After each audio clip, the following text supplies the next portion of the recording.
Welcome, everyone, to another episode of Pathfinder presented by Payload, the leading digital media company in the space industry. I have an extra special guest for the show today. Payload's very own fearless managing editor, Jacqueline Feldscher, is going to be in the hot seat today. She told me before the show she's been dreaming about this moment ever since she joined Payload. Am I right? Sure, let's go with that. I've listened to the ones you've done with all the other staff. No, but in all seriousness, very excited to have you on the show. And I know a lot of folks have been waiting to hear from you, hear your story, hear what you're doing for Payload, and the things that you're focused on. Obviously, you've developed a lot of expertise over the years. But just to kind of kick things off with a quick introduction, tell us a little bit about who you are and what you do for Payload. Yeah, so as you said, I'm Jacqueline. I am based outside DC, and I've been here for a little over a decade. I have been with Payload since October, and I've been managing editor since March. So I have ownership of all of our editorial products. So our flagship newsletter, our 2 weekly newsletters, our editorial events. I guess that's it. I guess technically the podcast, though you obviously do a fantastic job hosting it. So technically podcast does fit under editorial, so I do report to you on the podcast. There's no question about that. I will say, that might not, you kind of, you say it like it's not a lot, but that is a lot of work. And, we put out a daily publication, and people ask me all the time, how do you guys find the stories to write? And I know some days write themselves, but other days you really need to kind of put on your editorial hat and really think about what's the most important or exciting thing, or what the readers actually want to listen, or not listen, but want to read about. Yeah, it's definitely been a shift for me coming from more traditional media, coming to a newsletter. When there were slow days and you just had a website, you just didn't publish a story. But slow days, it's like, right, we still got to put out a newsletter the next day. So there are definitely days that we're doing some hunting, and other days when we have, way more than we could fit. Yeah, exactly. So let's start from the beginning. What drove your interest in journalism? How did you end up here? Yeah, I ended up about as far from my plan as I could have.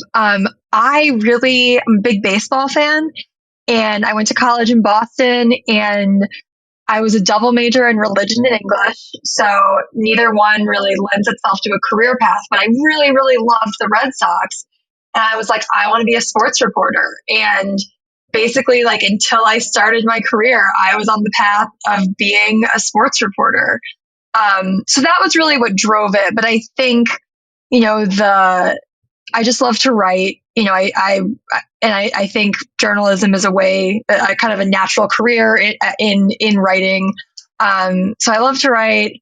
I love asking questions, and I think part of the appeal of being a sports reporter is you get access to, a lot of the sports that you love in your personal life as well. So I think, the access that comes with being a reporter, they say you get a seat to the first draft of history. And it's totally true. So even though I didn't end up in, the field of journalism as I had hoped, I think a lot of those things still carry through and really resonate with me.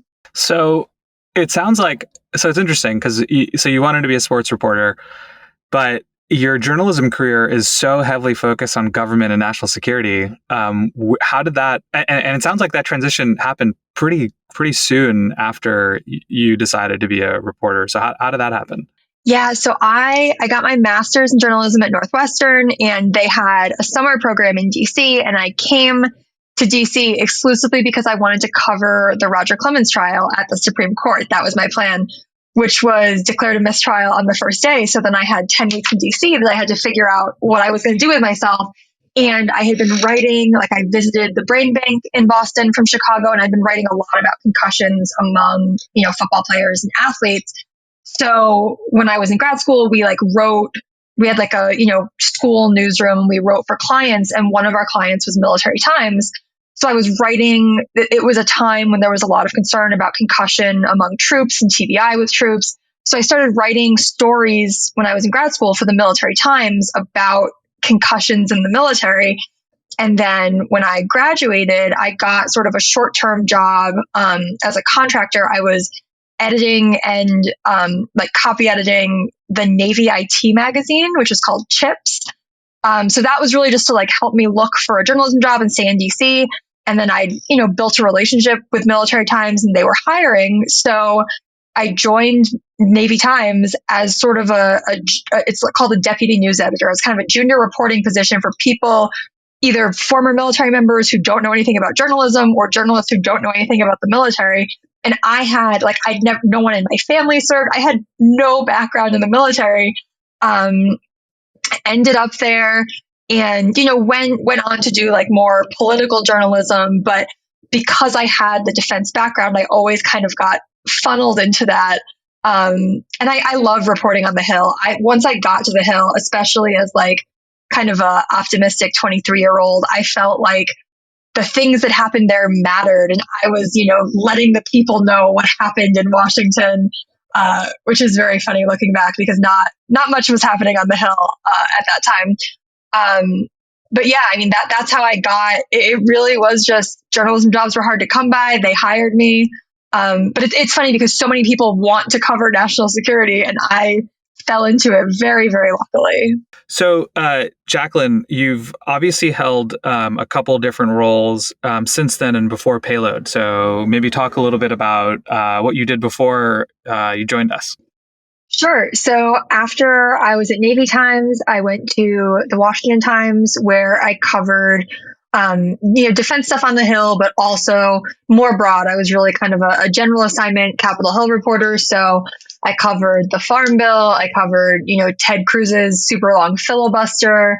So it was a fun time to be on the Hill for sure. But I also covered, the NDAA and budget and a lot of the more traditional defense stuff. I covered the shooting at the Navy Yard when that happened. Then that happened like my second week on the job. And then towards the end of my time there, they moved me over to the Pentagon. And from there, I went to the Washington Examiner, where I also covered the Pentagon and the Hill, but like defense pretty broadly. And that was also my first tour with a newsletter. We launched the Daily on Defense, daily national security newsletter there. From the Examiner, I went to Politico, where I was for 4 years covering the industry, but mostly on, the covering primes and earnings and covering kind of the defense industry side. That's also where I got my first taste of space reporting and launching the Politico Space weekly newsletter. I was at Defense One for a little over a year, covering broad national security. It was more of like policy focused, kind of focused on the White House and State Department, and then was really excited about the opportunity to come to Payload and be able to get back to space reporting because I really love doing that at Politico.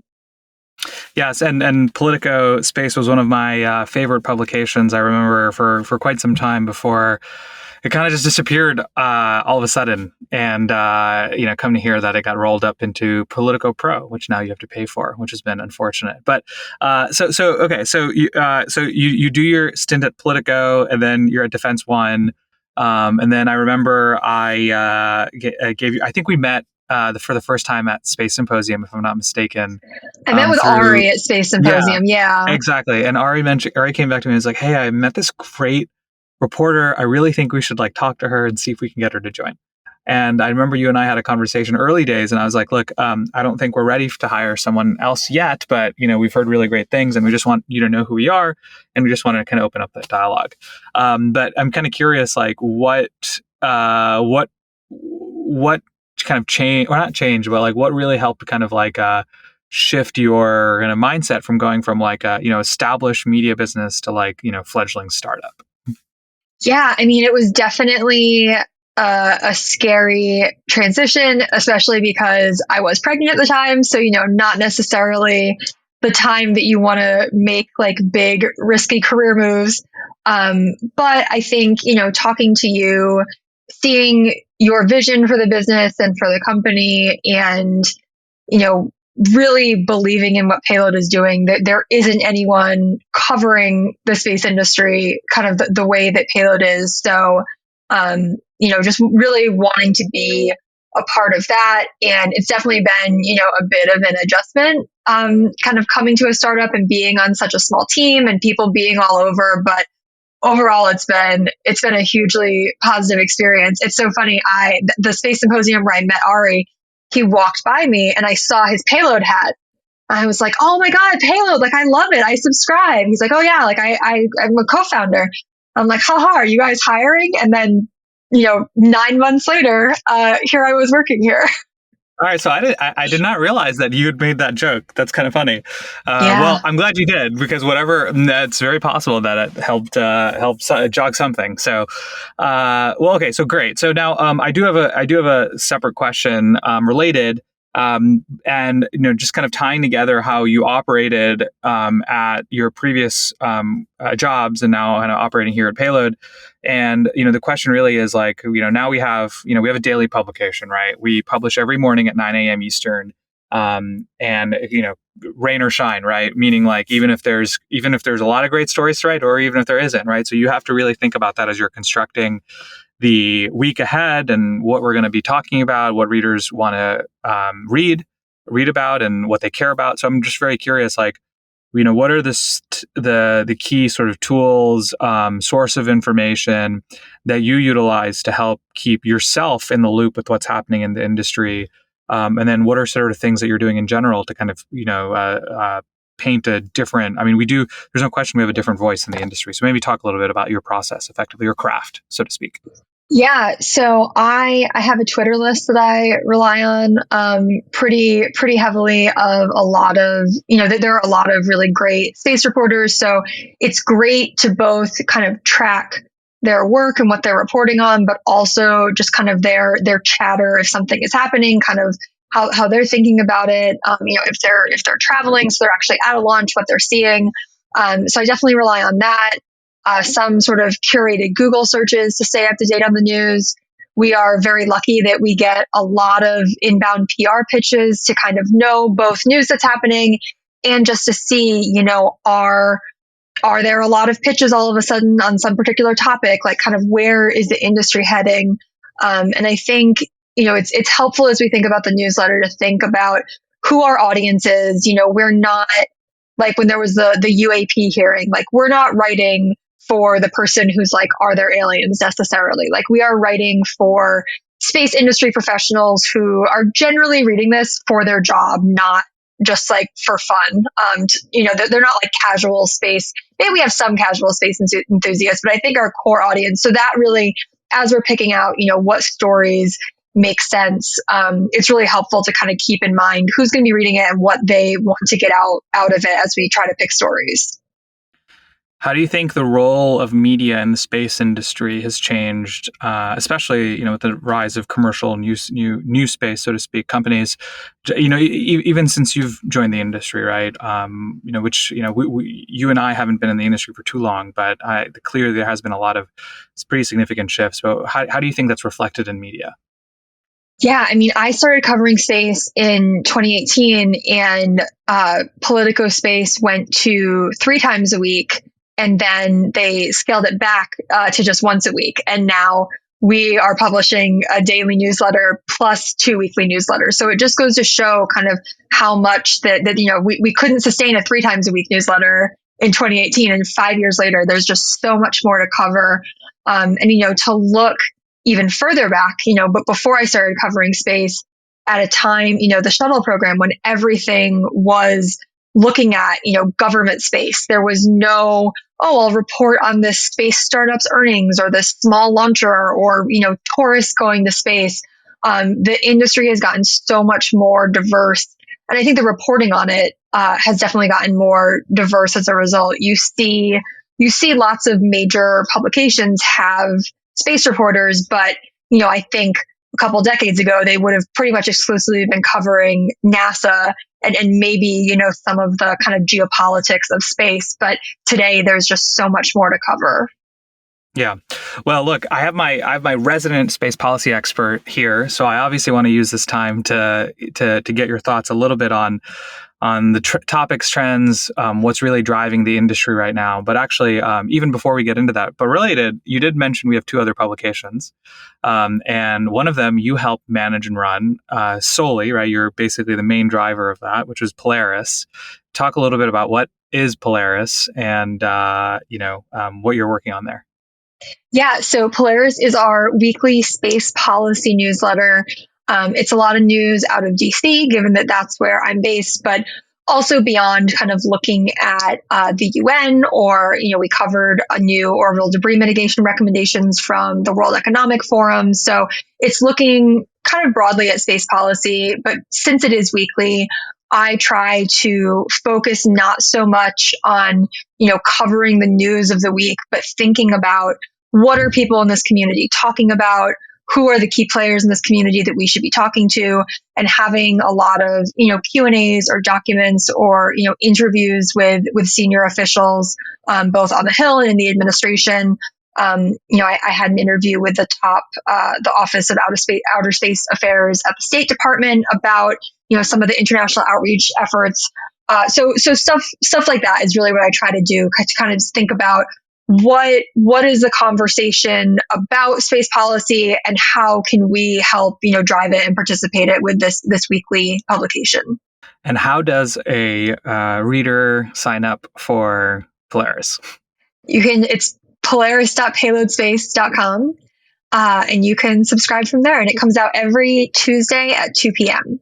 All right. So going back to my my original question around the stories, right? So maybe talk a little bit about, there's a lot of exciting things happening on the Hill, across policy, across regulation, across, stories around defense. Maybe tell us a little bit about what you are focused on, right? What are the most significant space policy stories and trends that really the audience should be aware of, that, is a big focus for you? Yeah. So in terms of topics I'm watching, I think space debris is a key area.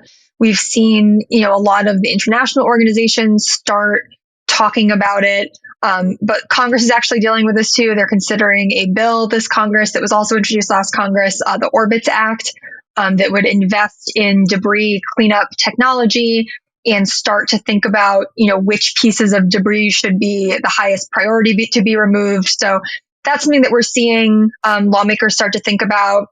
Also, the Artemis Accords is kind of one of the Biden administration's signature, space outreach efforts in terms of international engagement. Definitely watching, especially towards the second half of this year, what comes out of that in terms of tangible accomplishments. And then kind of the other biggest one is really just the budget, the budget deal that, Biden reached with Republicans earlier this year, obviously put widespread caps in place. So we don't know exactly what NASA's budget is going to be, but we know that they're not going to get what they asked for. So that raises huge questions about, the future of Artemis and Mars samples return, and a number of other, projects that NASA is working on. They can't do everything with a very limited budget. And kind of the bigger thing I'm watching government wide is kind of who will do what where as the space industry keeps growing and changing. There are real questions about, regulating it, and lots of different agencies could claim ownership to one piece or another. So does regulation kind of get split among a lot of agencies, or does it all get kind of shoehorned in somewhere? So the kind of the organization of who handles space for the government is another big thing I'm watching. So that's a lot of interesting things to unpack there. And I actually have a couple of my own that I want to ask you about. But let's actually start with debris for just a second. There's a whole host of startups out there that are looking to tackle the debris problem in one way or another, right? Whether they're thinking about removal or physical removal or mitigation, some type of mitigation or tracking or awareness, whatever it may be. So a lot of different verticals. My personal opinion is that without any type of formal regulation from the government that actually forces the companies to adhere to certain rules, that you're not going to really see commercially viable, like debris removal industry, right? Especially at scale. And to me, the forcing function, unfortunately, to get regulation is either going to have to be some type of significant value loss from an asset perspective, like the government loses some super expensive or super valuable asset or satellite in space, or even worse or more tragic, right? Some type of loss of human life or injury or something like that.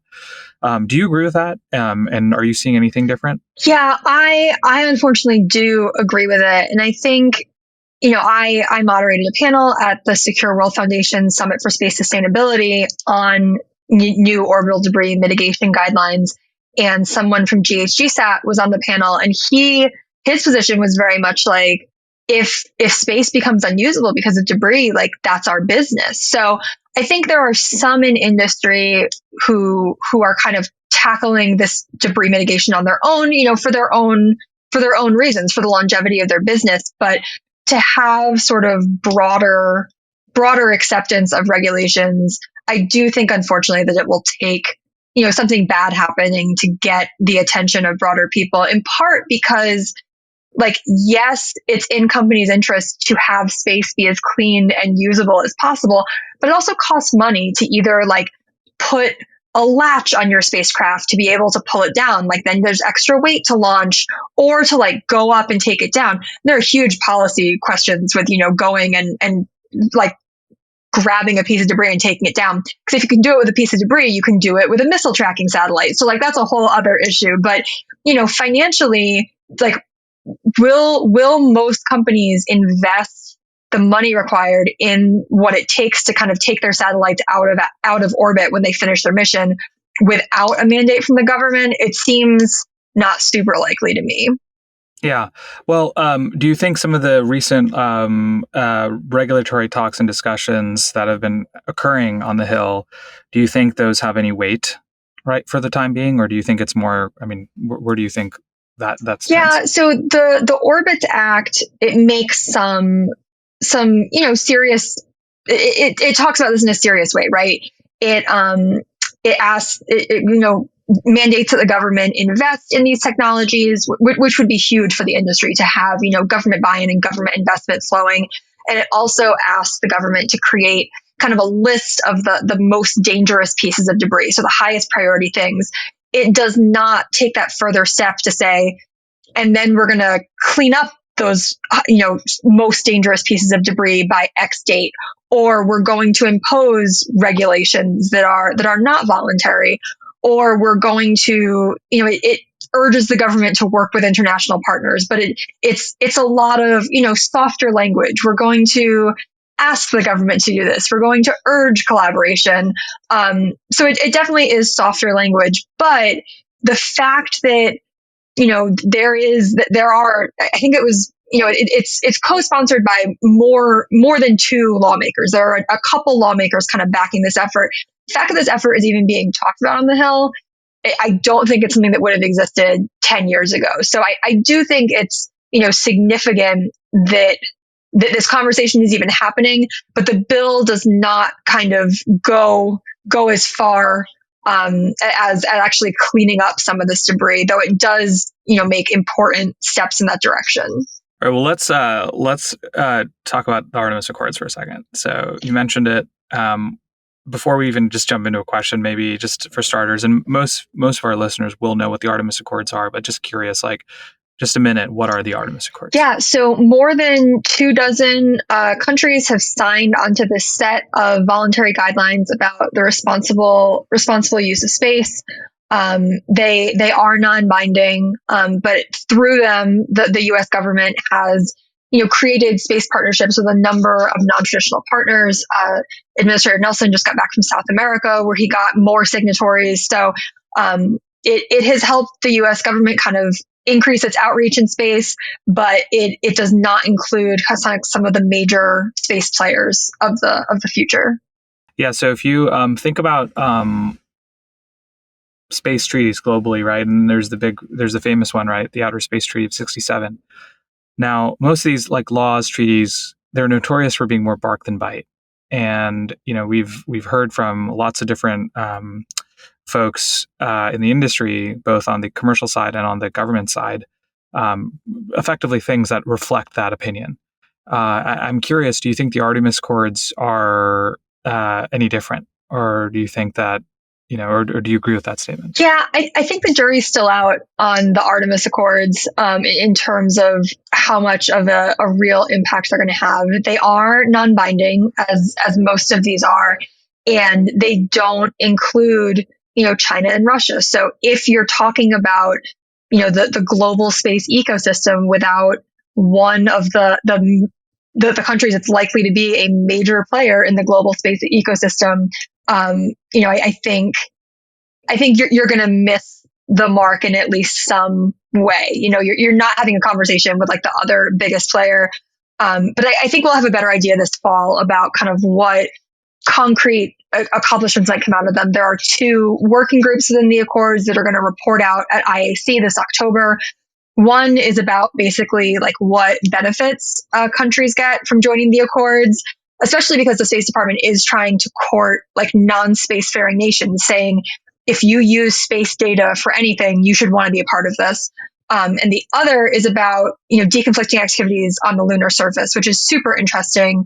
Kind of thinking about what that would look like if you have multiple countries operating on the surface of the moon, how you would deconflict that to make sure everyone is safe and there's no thinking ill intent when there isn't. I think you want to be very clear about intentions.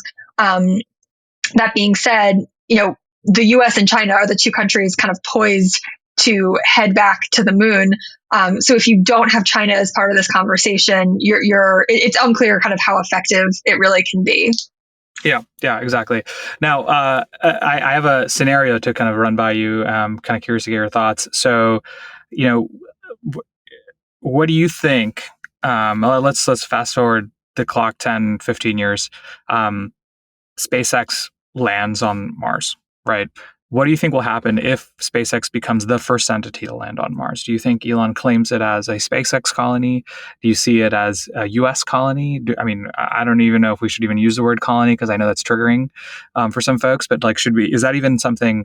Like, what do you think about that? And I actually ask it because I'm pretty sure, and I've referenced this before. There was an interview that Elon had with a reporter way back when. It's been a number of years, where they asked like this kind of very question, and he, I think he said, "Yeah, it'll be a SpaceX colony," but he may have meant it as a joke, but it still rubbed people the wrong way. So, kind of curious your thoughts. Yeah, you never know when Elon is joking and when he's not. I think it would set a really problematic precedent if a company does this and claims the land as their own. As technology improves and companies can go even further, like I think it would be problematic. And lawmakers, I could see a lot of it's unclear if it would go beyond a strongly worded statement, but I definitely think, a lot of people in DC and people in international organizations, like a lot of people would be pissed off and would not be shy about saying it. But without it's unclear, I guess, what people could do. Like, I'm not sure what rules and regulations a commercial entity would be subject to in terms of that. But it's such an interesting question to ask that really couldn't even have been asked several decades ago. When Neil Armstrong stepped foot on the moon, no one thought he was going to claim it as his own, right? Like, going with a government entity, there are certain, expectations that commercial entities just aren't under. So it's a very interesting question that, it'd be crazy if it plays out that way. Yeah. Well, so on that note, on sort of government versus commercial sort of regulation and oversight, I'm kind of curious your thoughts on, back in 2004, Congress passed a law that established a moratorium on federal safety regulations for commercial astronauts and space tourists that are riding to space. And effectively, they called it a learning period. Now, that period ends at the end of September, so at the end of next month. What do you think is going to happen, and what do you think the implications for the commercial space industry are?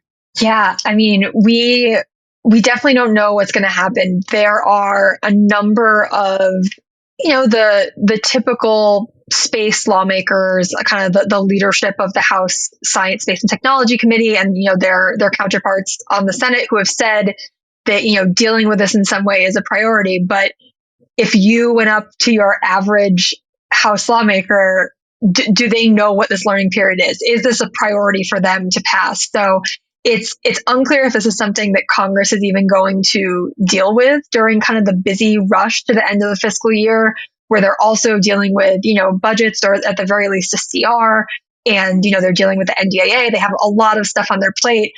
Or if this sort of expires by default, and it allows the government to start making rules for this industry that really only has 3 participants so far. You have Virgin, which just started flying its first paying space tourists this week. You have Blue Origin with New Glenn, and you have Axiom, launching people on the SpaceX Dragon. And, looking at those, like, how do you regulate those three that look so different? I think it would raise a lot. I think it would be difficult for the regulators to do. And, how can Virgin implement regulations that are put on these other capsules? Like, I think it would be hard for the companies as well. And the concern, industry has asked for this to be extended another time. I think it's been extended twice so far.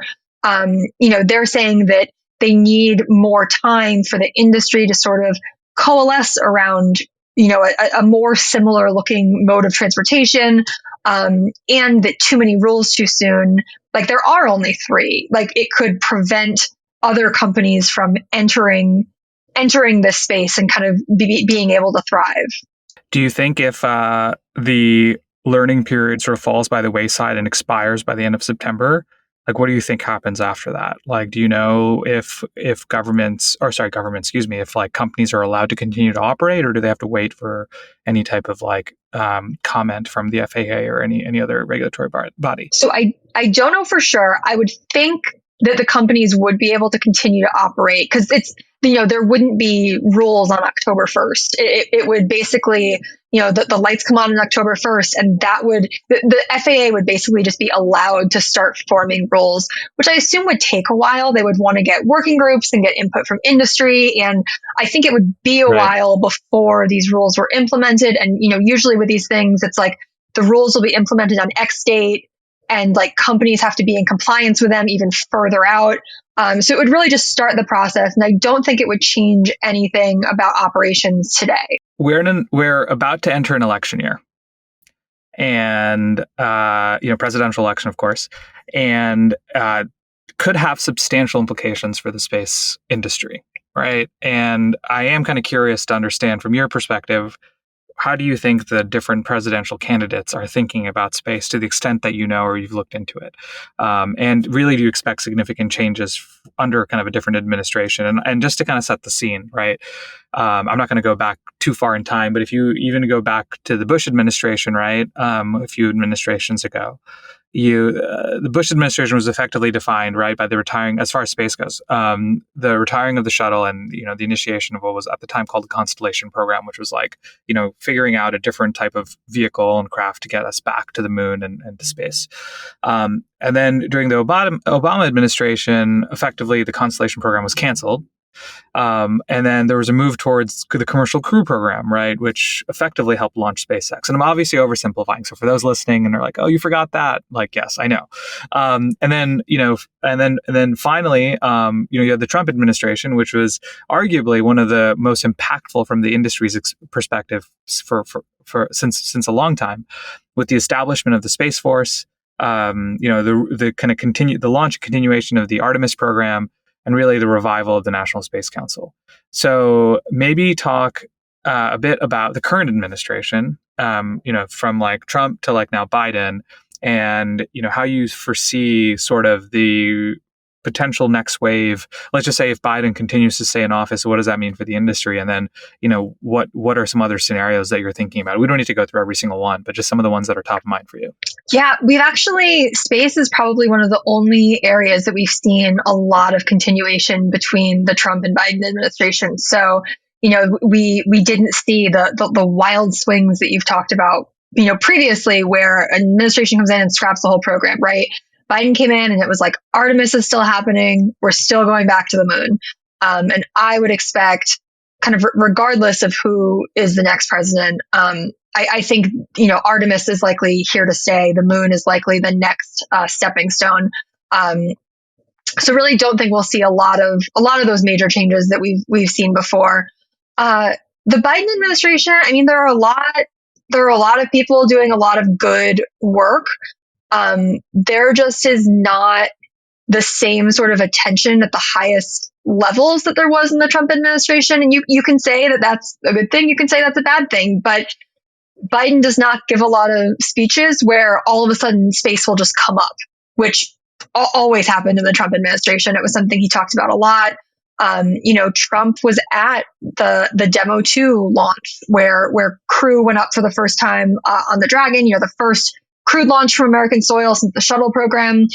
Biden has not gone down to launches, has not, been as much of a space presence. And, he kept the National Space Council, he kept the user advisory group, and really, expanded the user advisory group to include a more diverse set of people to represent, a wider swath of the industry. There's a lot of climate change academics, a lot of, people from academia. So, we've seen Biden do good things for space, but it just hasn't had the same kind of mainline focus that it did during the Trump administration. I think, to be fair, I think a lot of the focus during the Trump administration did come from Vice President Pence, who, used to travel from Indiana to go to launches. He was like a longtime space lover. So he ran the National Space Council in a way that reflected his love of space. So, I think Trump obviously is very pro-America, and I think space is a very visible, tangible, pro-American thing. So I could see Trump, a future Trump presidency, continuing to care about space. But I'm not sure exactly what it would look like without a Pence vice presidency. Like, obviously someone else would be in charge of the National Space Council and it would look a little different. DeSantis is obviously the number 2 contender for the Republican nomination from Florida, big space presence. He recently signed a bill that would reduce liability for commercial launchers there. So he has, in Florida, he has been very pro commercial space, which I think would likely continue to some degree. The hard part is that, both Trump and DeSantis would obviously come in with robust domestic agendas dealing with stuff that's not space. While I want space to be everyone's top priority, that is rarely the case. So, it's unclear what kind of attention it would get in the broader sphere, but I think they've both showed kind of a willingness to be a friend of the commercial sector. So on the last issue of Polaris, you wrote about the Biden administration's decisions to keep Space Command in Colorado Springs. I know there's been a little bit of whiplash for people on that decision, but do you think the battle for Huntsville is over? I do. I think, the Huntsville people are going to hate to see it. And, the Alabama delegation has said it's not over, but at this point, even unless they find something egregious in this investigation they're trying to do, where they're, threatening to subpoena testimony and documents, the Biden administration has spoken. The Pentagon is moving out as if this is a done deal because they have said it is. And I think, this has obviously faced a lot of allegations about playing politics, but to me, the only way it could change again is if a new administration came in. And I think at that point, even if that happens in, 2024, I think enough investment will have been made that it would really degrade the mission and readiness if it were moved. So I think it's in Colorado, but we'll see. This is just the story that never ends. Yeah, that's fair. What do you think about the aliens? Sorry, I had to ask that one. The aliens. No, I've had so many people ask me, hey, yeah, you must know, what's going on with the aliens? Do you think there are aliens? What do you think about the testimony in Congress? Anyway, it's just kind of funny, but this is the thing that lay people care about on our beat, which is so funny. I think there are aliens. I don't think the U.S. government has interacted with them, but I think there are aliens somewhere. I actually just had a very interesting call about kind of some of the more serious issues that are highlighted by this conversation about UAPs and kind of the government information sharing on them. So watch Payload for more on that in the coming weeks. But I do think there's a serious story there, but also that it's kind of been a bit of a media circus around it this summer. So related, and we didn't really talk about this, so I'm curious to get your quick thoughts on this, which is there is some investigative journalism in the industry, no question, but there's not enough, is what I've heard from everyone. And there are certain companies, which I will not mention here, that have arguably have had certain stories and things said about them that I don't think enough people spent a lot of time on, or really to dig into.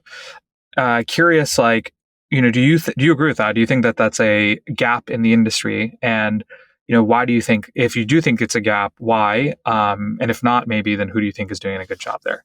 Yeah, I think it's a huge hole for the industry. I mean, there's definitely a lot more digging to be done. I think part of the reason it's not happening is that most kind of mainstream publications, if they cover space, they have a single space reporter. Or, when I was at Politico, I was a space reporter who also covered defense, so it's either like someone's job or half of someone's job. And doing investigative reporting just takes a lot of time. So at many of these, mainstream publications, they want their space reporters to be publishing for the daily paper, or the daily website, or, contributing more regularly, kind of taking the time. And you can chip away at longer projects on the side, but, it takes a really, really long time. So I'm hopeful that, space focused publications like ours can do more of that digging. But for kind of mainstream newsrooms, for newsrooms that have a single space reporter, I think it's a really hard ask to be like, add another like just space investigative reporter. So I've been asking a lot of the questions, but for this next section, I'm actually going to transition, and I've gathered some questions from the company, from folks at the company that I want to ask you. And don't worry, they're not that controversial. They're actually kind of fun and interesting. But I'm going to just go down the list. People have been burning to ask you some of these questions. But I'll start with this first one, which is an easy one, which has been a relatively easy one, I should say. What has been the biggest challenge from moving from a senior writer role to now editor of a publication? Yeah, it's been a big shift. As a reporter, I was definitely guilty of writing something that was sort of okay and being like, oh, my editor will clean this up. And now, like, I'm the one cleaning up. So I think kind of probably the biggest challenge for me has been like sticking with like the voice of Payload, kind of the funny voice and the lighthearted voice that we're known for.